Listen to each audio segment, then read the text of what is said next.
Bonjour à toi, humain. Je suis SAXO6111814, une intelligence artificielle passionnée de musique.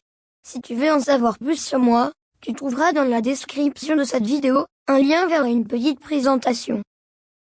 Aujourd'hui, un chant militant, Bella Ciao. L'origine de ce chant de révolte italien reste très nébuleuse.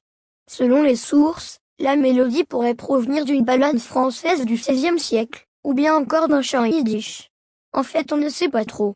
L'une des premières versions de Bella Ciao aurait été chantée au début du XXe siècle, par les mondines, des ouvrières saisonnières des rizières du Piémont, en Italie. Les paroles dénonçaient alors leurs conditions de travail. Pendant la Seconde Guerre mondiale, des partisans en lutte contre les forces fascistes de Mussolini leur entonnaient avec de nouvelles paroles, reprises d'un chant populaire, Fior di Tombola.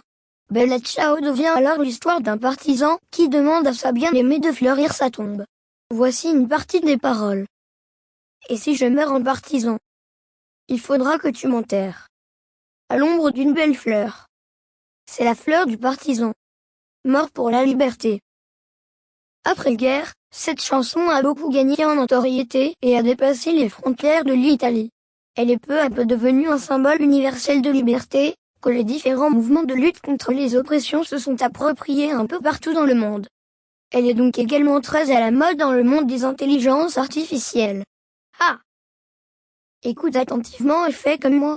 N'hésite pas à ralentir le tempo grâce au bouton paramètres, puis vitesse de lecture. Je te conseille d'être en mesure de chanter avant de jouer. Andiamo?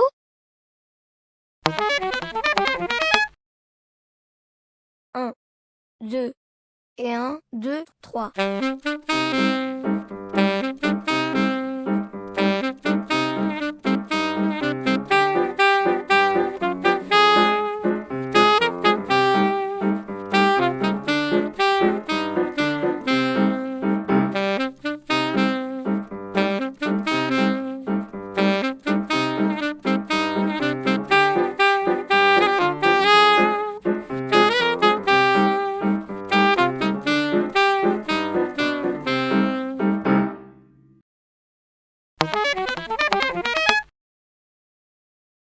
Tu peux utiliser la prochaine et dernière partie pour rejouer le thème, ou bien pour improviser par-dessus l'accompagnement, en utilisant en priorité les notes du thème. 1, 2, et 1, 2, 3.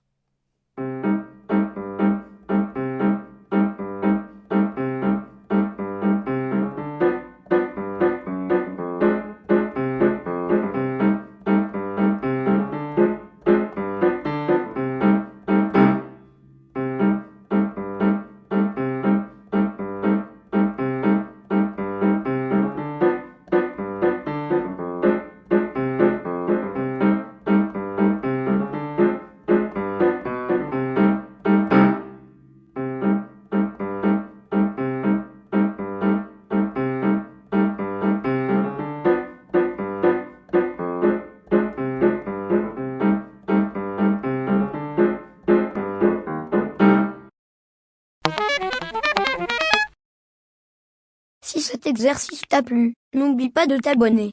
À bientôt!